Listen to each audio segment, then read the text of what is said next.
Assalomu alaykum, hurmatli ota-onalar, hurmatli ustozlar, jajji bolajonlar, ota-onasini ishonchi va ertangi kun kelajagi bo'lgan yoshlar. Farzandimning orqasidan keldim. Farzandim ikkinchi marta sertifikat olishi.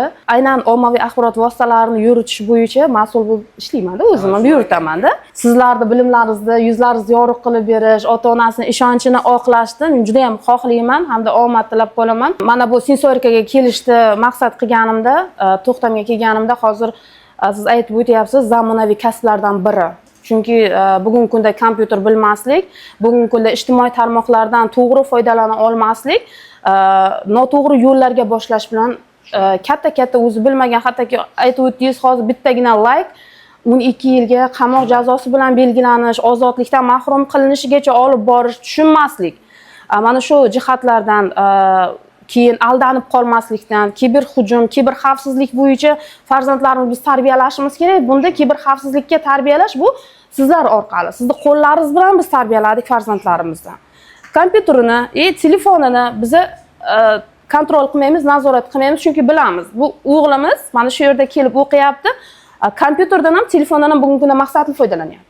Qarindoshlarimning farzandlari bor. Xavfsizlik tizimini o'rnatish uchun o'quvchini taklif qilgan, bitiruvchini 30 million beraman oyiga ki bizda ishla. Kiberxavfsizlik fakultetini o'qigan va bitirgan. O'sha fakultetda u xavfsizlik tizimini o'rnatib oldimi, demak sizni pulingiz kissangizda bemalol turadi. Sizni o'zingiz xohlagan holda bankda ham bemalol pullarimiz turadi. O'sha xavfsizlik tizimini mukammal o'rnatishi bo'yicha taklif qilgan, 30 million ko'magan.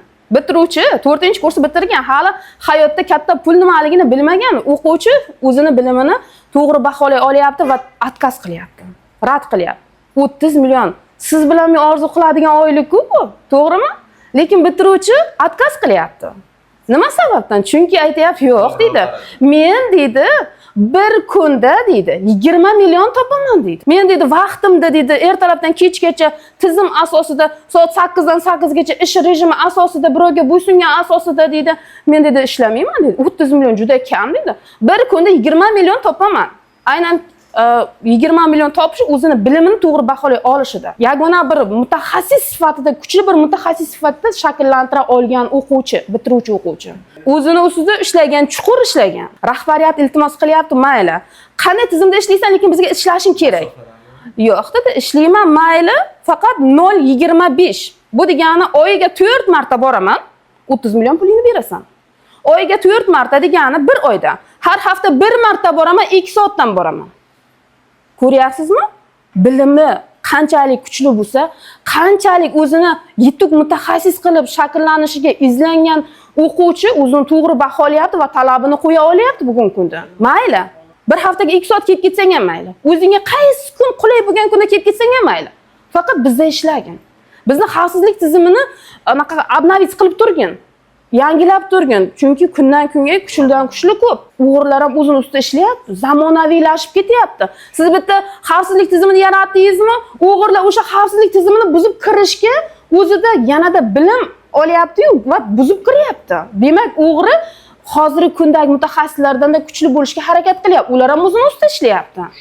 Va haftada har doim izlanishda bo'lgan insongina qotib qolmaydi. Sizni tengdoshingiz sinfingizda 30 ta bola bo'layotgan bo'lsa, 40 ta bola bo'layotgan bo'lsa, shularning ichida bitta siz ITga kelyapsiz, 2 ta ITga keladigan sinfdoshlaringiz.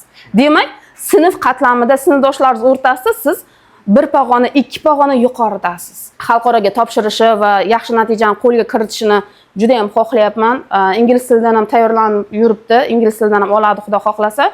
Dalshi sizlarni programmalaringiz, dasturlaringiz qanchagacha mukammallik darajasi qanchagacha bo'lsa, shunchagacha o'qitmoqchiman. Rahmat. Chunki men bilaman, bu kasbning kelajagi borligini bilaman. Xohlayman xalq ta'limidagi mas'ul hamma tasarrufdagi barcha umumta'lim o'quvchilarini mana shu yerda kelib kuchli, yetuk IT mutaxassislarini qilib yetirtirib berishlaringizni juda ham xohlayman. Hamkorlikda juda ko'p ishlaymiz. Rahmat. Omad, muvaffaqiyat yor bo'lsin ishlaringizga. Sog' bo'ling.